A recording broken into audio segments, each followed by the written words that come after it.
Hey guys, welcome to the first video for LFC Down Under. I'm Jeremy Walker, and I'll be going through the Leeds United game, which took place on the weekend, Liverpool's first Premier League game of the season. Just a quick little intro about the channel. I'll do another separate video which will sort of introduce myself a bit more and go through sort of my life. Or my story, I should say, as a Liverpool supporter. So that'll be a separate video with the channel intro. But what my channel will be about is all things Liverpool, basically, without getting into too much detail. But transfer news, match recaps, match previews, that sort of good stuff. So stay tuned for more videos, and we'll crack on with the topic at hand, which was the game at Anfield on the weekend. Liverpool won. Excuse me, a bit of a cough. 4-3 against Leeds. Wow. Bit of a shaky start to the season. Liverpool definitely make you feel alive, to say the least. They definitely get your heart pumping. Mine certainly was when Salah was taking, I think it was the 87th minute penalty to win the game. So, a bit of nerves in that game, but it was sort of weird. I sort of felt confident that we would still win the game, even when Leeds brought it back to 3-3. It's just sort of that mentality that Klopp has instilled in the squad, where you just believe that the players on the field are going to go on and win the match, and like they did many times last season, they did it again on opening day. So it was good to see the resilience is still there in the side, that fight and desire to go until the final whistle. So I was glad to see that. What I wasn't glad to see, though, was the defence, which was the main talking point after the match. Our defence has been up to scratch ever since the COVID restart, really. But to be fair, after we won the title, there's sort of that psychological, I guess, thing in your mind that says we've already won the title, so you can sort of forgive Liverpool for dropping off in form, and the defence certainly dropping off in form after we actually won the Premier League last season, because we won it so early. Again, pre-season, defence didn't look all too strong. Community Shield, once again, the defence was shaky. And again, opening day, defence was shaky again. So it's not really too much cause for concern just yet, I would say. Although it is definitely something that Klopp will have to look out for during the week, and maybe look to work more with the defence in training or something like that, just to sort of get them in a better shape for the next game. Because looking at the back line of Liverpool, we played an extremely high line. Virgil, Gomez, Robertson and Trent were our defenders, and almost up to the halfway line. And we weren't exactly pressing Leeds in their midfield incredibly well. We were pressing them, but specifically it was Phillips, the defensive midfielder for Leeds, who had a good game himself, and he was sort of allowed to get on the ball and spray passes wide and over the top for the likes of Patrick Bamford, who were getting in behind. It was also the Leeds left winger, Harrison, who also had a decent game as well. They were getting in behind and really turning Virgil and Gomez around, which really worried our defence. And because we weren't necessarily pressing Phillips to the best of our abilities, I'm not sure if that was purposely done or we just maybe weren't pressing properly first game back. Who knows if the players really weren't exactly 100% in form, which is expected as well.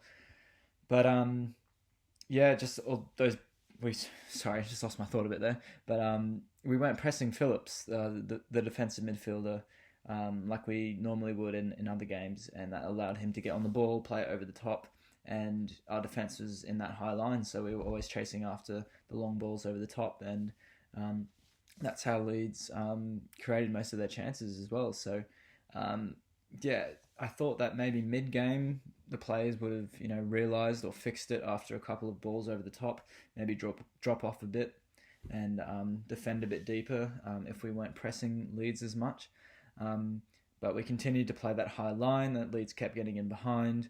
They score their first goal, the equaliser, to make it 1-1 through Harrison, with an over-the-top through ball from Phillips to Harrison on the left wing. He cuts inside and scores at Alisson's near post, which I thought maybe on another day Alisson does save that.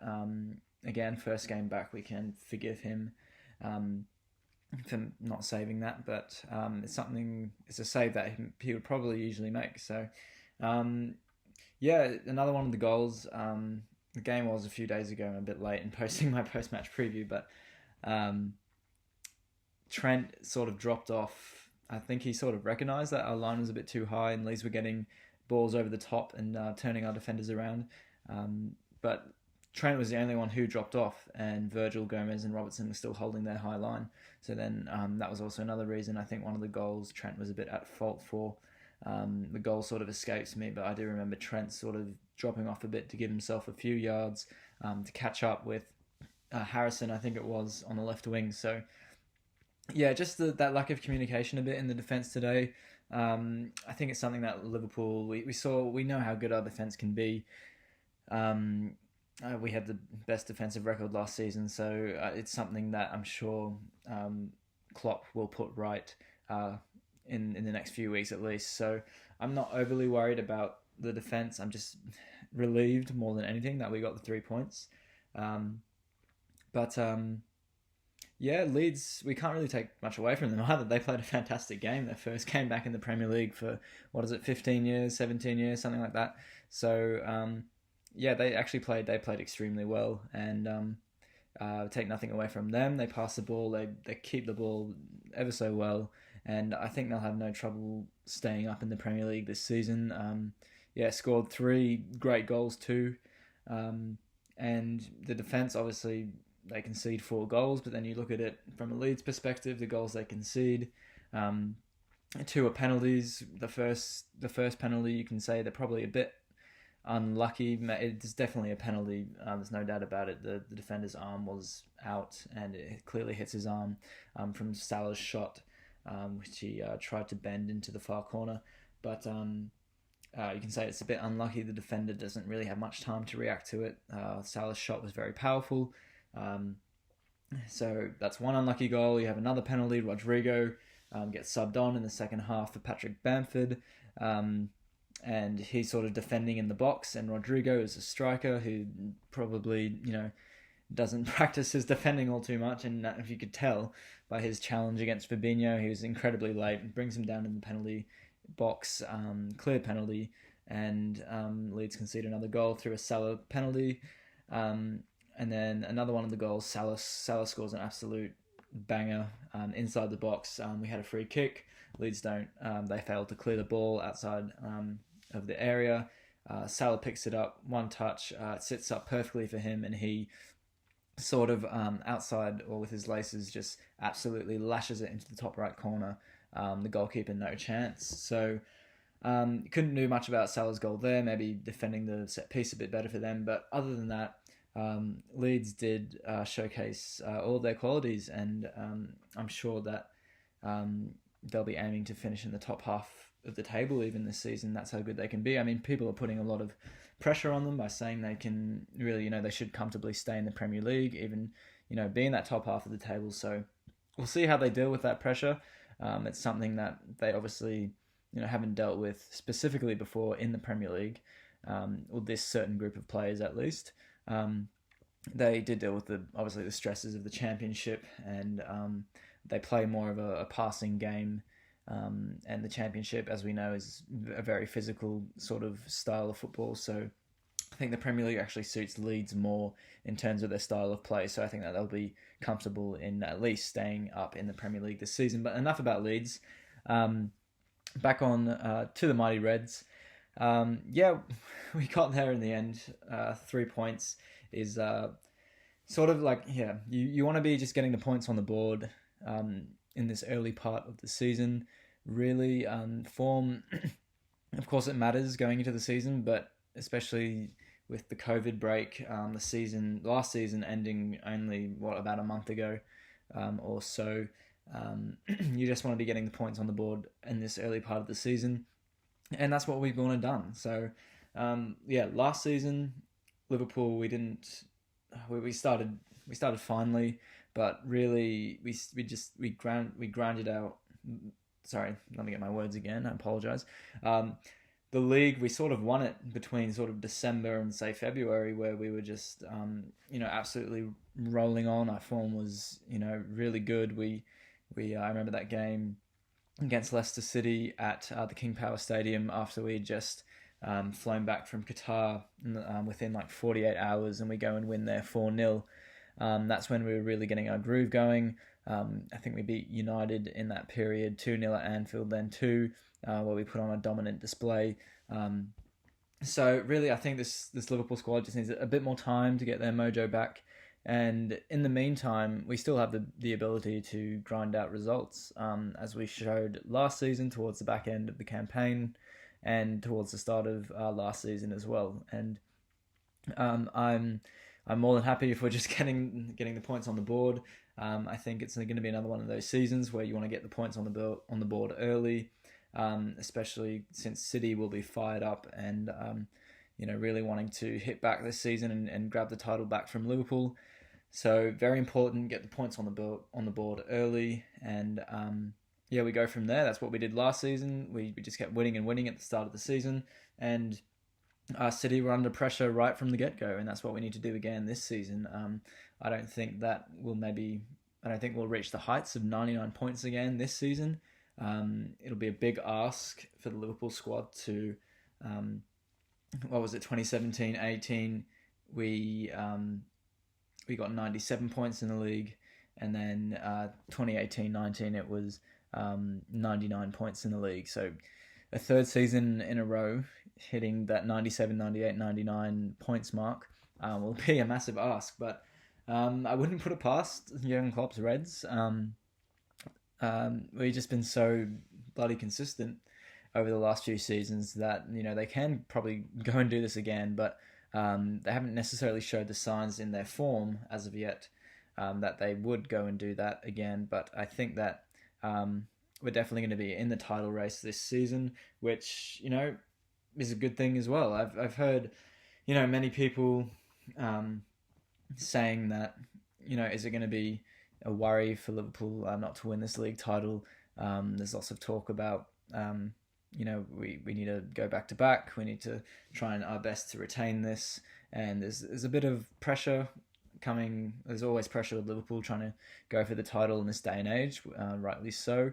But I think that people are sort of overlooking that we are going to be challenging for the Premier League title this season, and isn't that just such a great thing for us supporters to enjoy, really? Because that's what we should be focusing on, is enjoying the title race, which I'm sure will be in one this season again, and it's going to be a great thing to enjoy. I just remember like a few seasons ago, not too long ago, maybe about 6 years ago, under Brendan Rodgers, we were sitting sort of halfway up mid-table. Even before that, under Roy Hodgson, we were a mid-table side, and things weren't all as bright as they were now. So to be in the title race again this season is just going to be a joy to watch. The Reds and Liverpool are one of the best footballing teams in the world right now, and we just have to enjoy it. And I'm going to try my best to enjoy it as well. I know I guess you can say, enjoyed the Leeds game. It was a bit more stressy than enjoyable, in my opinion, because you want to be beating the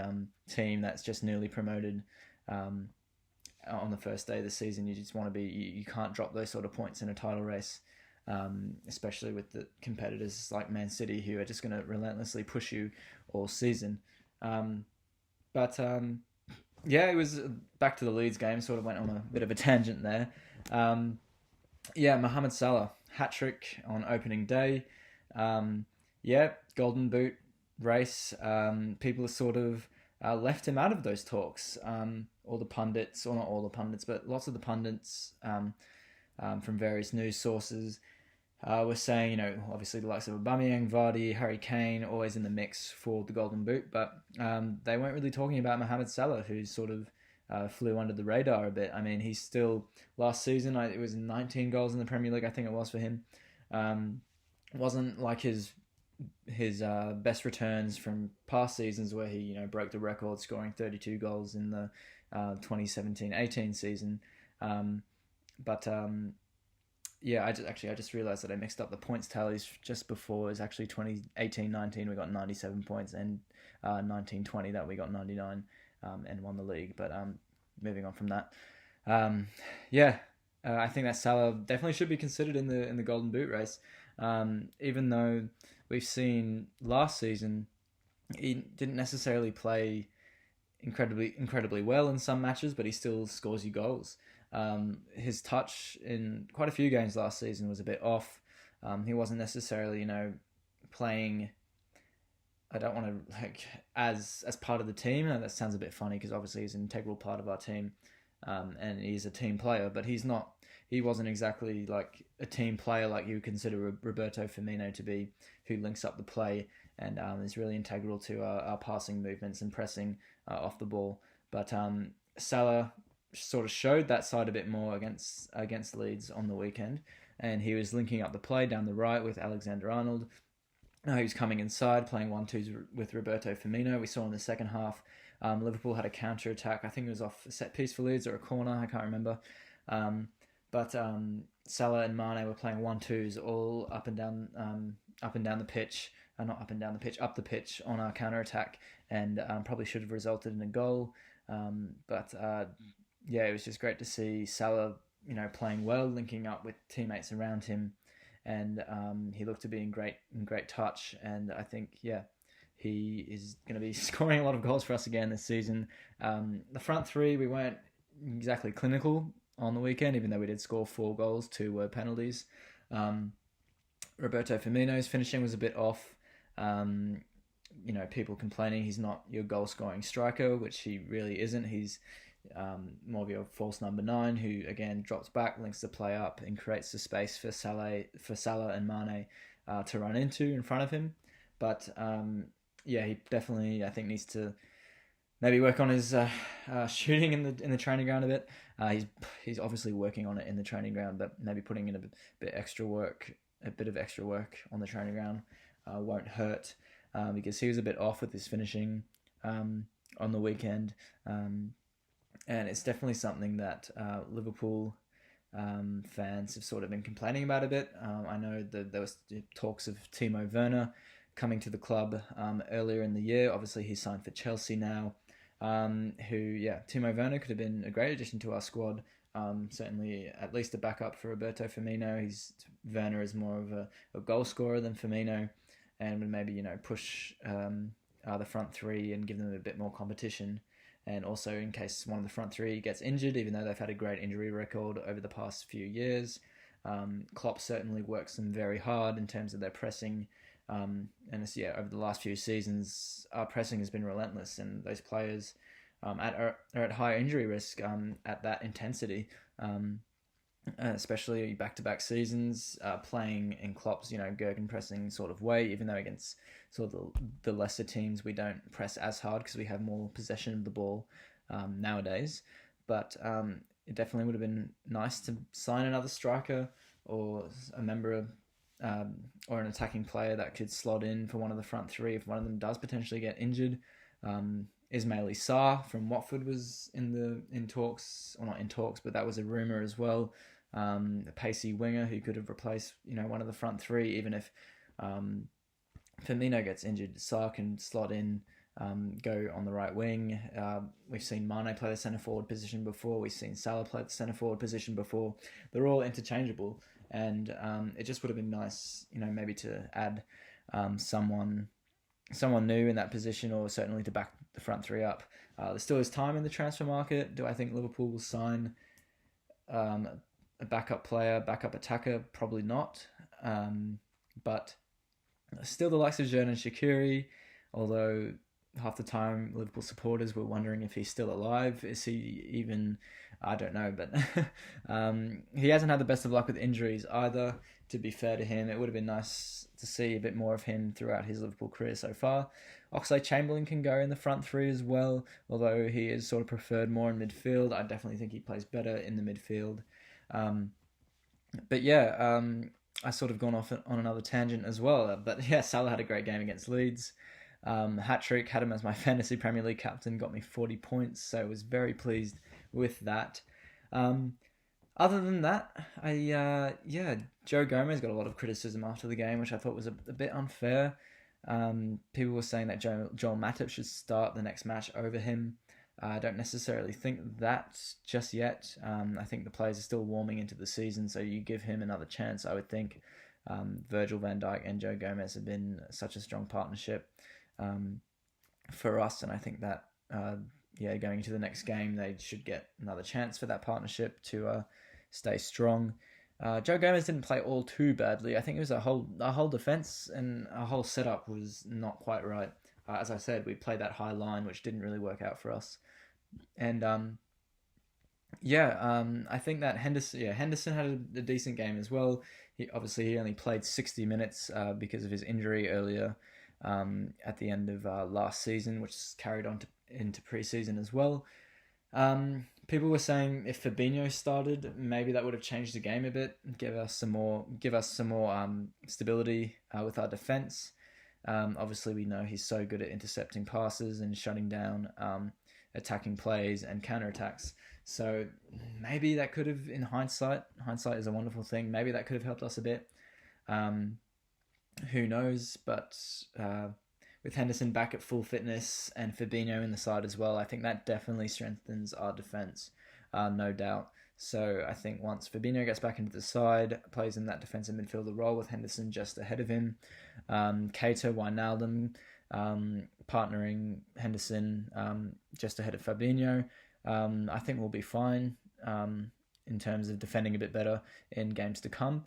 Keita had a decent game as well. Obviously, we know he's probably one of our more dynamic midfielders in terms of he picks the ball up and looks to go forward and tries to get past players, which I think our midfield has been missing in a lot of games, and especially against teams, not necessarily Leeds, because they actually tried to give us a game and play football against us. They didn't sit back deep and play a low defensive block, but certainly against the teams like Burnley and maybe even Tottenham nowadays, who are going to sit back and play, those double blocks. So you have the four midfielders, four defenders. They sit in their two blocks, and you're going to struggle to break them down sometimes. So you need that Naby Keita type of midfielder to take on players and add a bit more creativity to that midfield, which also brings me to a bit of Thiago talk. Which probably can be a whole separate video. I'm sure Liverpool supporters especially, are tired of. Maybe we're not tired. I don't know if people are tired of hearing the Thiago rumours. It's sort of hearing something every day about it. But yeah, Thiago, he would be a great addition to our squad if we can get him in. I don't know if we'll get him in this summer. We could. I'm not sure. We could get him on a free for next season as well, so that's always an option. But other clubs are also looking at him too because he's a world-class midfielder. But his range of passing is absolutely world-class. His dribbling, his touch, he'll just add another dimension to our midfield and give us that creative spark that people have been wanting in Liverpool's midfield for the last couple of seasons, ever since Coutinho left. Again, we don't play centre attacking midfielder. Thiago, he could play in centre attacking midfield if he wanted to, but he is a centre midfielder by trade, and he would slot in perfectly, and he would just be great for our midfield. I was just lost my train of thought again. I'm a bit tired tonight. Sorry if you guys. I'm just gonna keep talking about Liverpool. Just lost my train of thought, but stick with me. Thiago, 30 million. I think if we paid that, it wouldn't be the end of the world. But then again, with Liverpool's sort of finance system, our transfer sort of system, it may not be what we do. It isn't really what we do, to be honest. Thiago is in his prime. He's 28, 29 years old. So, and he adds to the wage bill as well. So unless we're getting rid of a midfielder, maybe Gini Wijnaldum, there was obviously talks of him going to Barcelona, and Ronald linking up with his fellow Dutchman, Ronald Koeman. If we get rid of Wijnaldum, then definitely get Thiago in straight away. I think they're similar age too, so it would make perfect sense to get Thiago in over there in place of Wijnaldum. But other than that, I'm happy with our squad, even though we haven't added to it. We saw last season when we didn't add to the squad. We brought in a backup left back to Simicast this year for James Milner, which is adding to the squad a bit more depth in left back, which we definitely needed. But other than that, we haven't made any transfers. So we did that last season and it paid off. I don't know if it'll be a mistake doing it again for another season, but I trust in Klopp, and we have to trust in Klopp and their transfer policy. And it's worked over the last few seasons incredibly, and I have full faith that they're doing the right thing with the squad at the moment. And I'm happy with our Liverpool squad at the moment. Everyone is either in their prime or coming up through the ranks still. So we have that perfect mix right now in the squad where we have the more veteran type players, James Milner in that category, even Jordan Henderson, who is, I think he's 30 years old now. He's one of the more senior players in the squad. People are like Van Dijk and Wijnaldum, Salah, Mane, Firmino, all 27 to 29 years old. So they're in their prime years of their career, and we have just probably a couple more seasons to get out of them at the top level. So it's not a necessity to add to our squad right now. I think people are panicking just a bit too much, saying we need to add to the squad, otherwise we're going to drop off a bit. Maybe we do drop off a bit this season, but because it's very hard to keep that consistency. As I mentioned, 97 points, 99 points, and then going again, backing up with another 90-plus point season in the Premier League is a lot to ask for. But we've seen these players do it, and I think they could possibly do it again. So it's not like, Hey guys, back again. Sorry, the video just cut out for some odd reason. I've had to use a photo booth on my computer because my phone was just a bit low, so the quality's probably not going to be that great. I apologise. I'll get that sorted for the next video and videos to come. But yeah, we were mentioning about Man United's title-winning sides under Alex Ferguson. He'd add to that squad each summer transfer window to make them better for the following season, and we'd see them defend several titles and go back to back. We saw it with Liverpool in the 70s and 80s when they were winning titles. It'd be you win the title, get your medal, celebrate that night, and then the next day you're focusing on next season already. You have to go and you have to go again and try and win the title back to back. And Liverpool would add one or two players again to the squad from the season before to improve upon that. So it's something that people have been worrying about a bit because we haven't added to the squad, and people are saying, is that really going to be the right idea going forward? Is that showing a lack of ambition? I don't necessarily think so. As I mentioned before, I'm repeating myself a bit here, but I trust in Klopp and Michael Edwards and the transfer directors at the club. So we're still in a brilliant way at the moment at Liverpool, and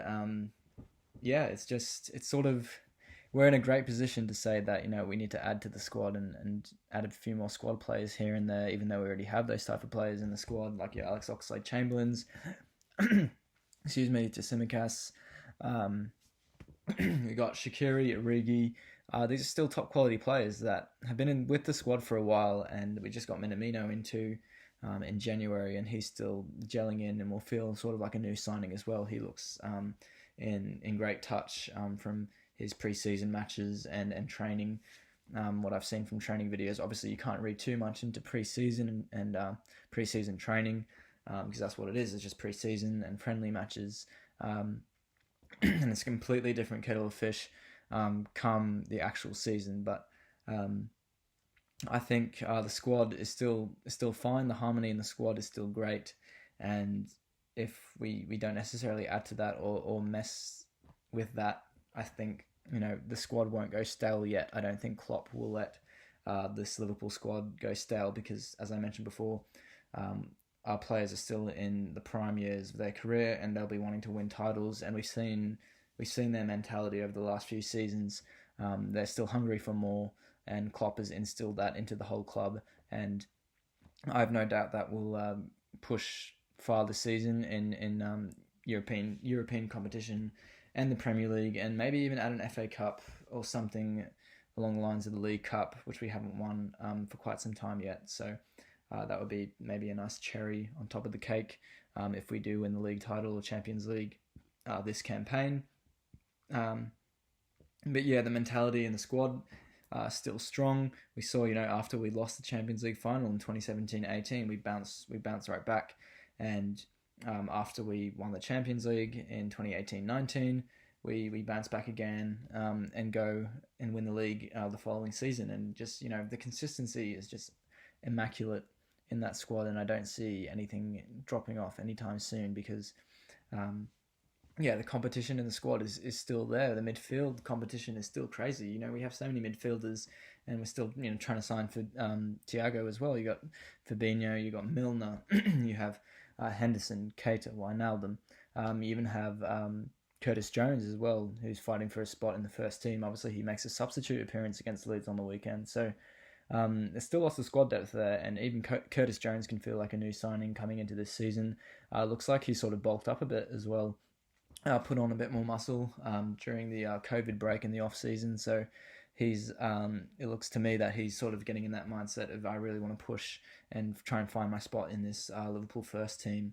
And put on a bit more muscle, maybe a bit more physical, because we know the physical demands of the Premier League are quite high. So if he can get that his physicality levels up and sort of work on his technical ability, or improve that, which is already phenomenal at the moment.